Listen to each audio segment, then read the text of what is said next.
Hey, Jason here at Suffer City. We're going over a zone 2 to a progressive threshold style of run. Now for starters, we want to err on the side of zone 2 with any of these zone 2 to progressives or zone 2 to thresholds.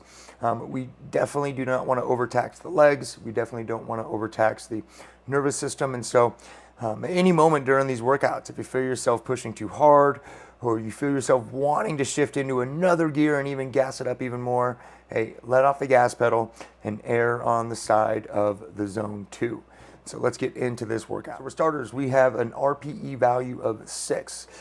Which means, hey, we should be able to walk away from this feeling confident, feeling good, and as though we could attend another workout within as few as 6 and maybe even 9 hours. So you do want to prep well for this. I would say give yourself 10, maybe 15 minutes of run-specific working out. Do not skimp on your movement prep here.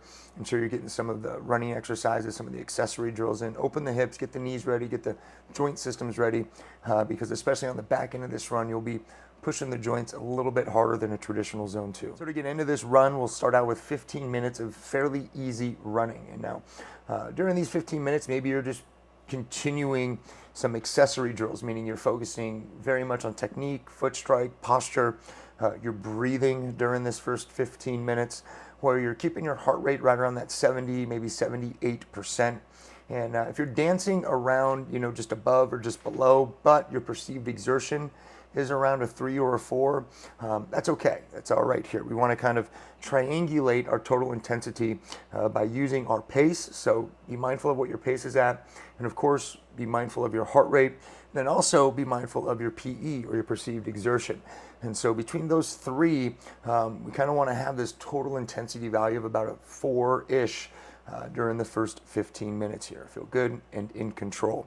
That is a big purpose or intention of this run is, we want to establish some aerobics, we want to work speed, but we also want to establish mindful control and good regulation of our paces and be able to establish what our pace is at this intensity and almost be able to tag it and label it for ourselves so that we're very familiar with intensities, with our heart rates at these intensities, as well as our paces at these intensities. So getting through that 15-minute pace, I'm sure the final 2 or 3 minutes will be your motivated self trying to chomp at the bit of your first 2-minute medium effort.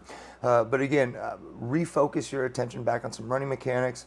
Take a couple of breaths, let your exhale happen, and then set your favorite motivational song on and shift gears into that 2-minute effort. Now we're gonna have five of these 2 minutes on, 3-minute easy efforts.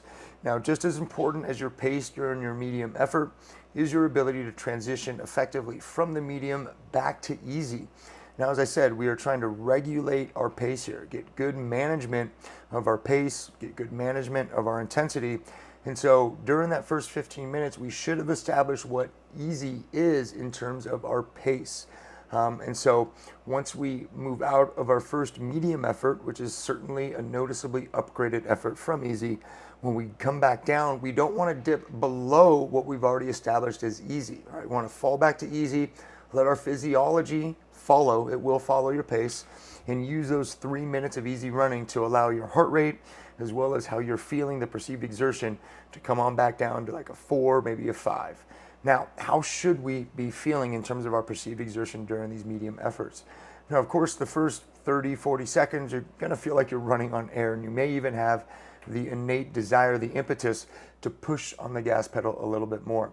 Don't. All right, establish a pace that's maybe 40 seconds faster than your easy pace, maybe a minute faster than your easy pace, but stay right around that range, especially for your first or second medium effort. If after your second round here, you're noticing, hey, this is just too easy of a pace for me, I want to push a little bit more above what I've been at on my medium, then you could do that, but still be mindful of your heart rate, because we want to see our heart rate right about 86% of your max heart rate during these medium efforts. If you're scooting around 88, 90%, that's okay. Again, so long as you have a perceived exertion that keeps us around a 7, maybe around an 8. Because that is the level of intensity you want to be feeling towards the back end of these 2-minute efforts, right around a 7 or an 8, and then we should be able to transition under our control back into the easy pace. So we'll run through that 5 times. That'll take you to about 40 minutes of work. Once you finish those 5 rounds of 2 minutes at medium, 3 minutes at easy, you're going to a 10-minute cool down. Now again, the first 5 or so minutes of the cool down will be at your easy pace, but you'll slowly dwindle down to slower, eventually until, hey, you just stop. And that will be the end of your run. Hey, so mark your distance, check metrics if you need to at that point, but conclude the run, and that would be it. All right, so there's your zone 2 to progressive. Now, we're working some speed regulation, which will have some threshold capacity, meaning you're working some of your body's ability to regulate lactate a little bit better. But a lot of this has to do with your perceived exertion and your controlled ability to regulate your pace and to sense the intensity at those paces. That's going to play heavily into your race strategy and overall your conditioning and your sustainability through any type of a HYROX race. So attack this effort, but attack it smartly. And until next time, this is Jason signing off. Be great.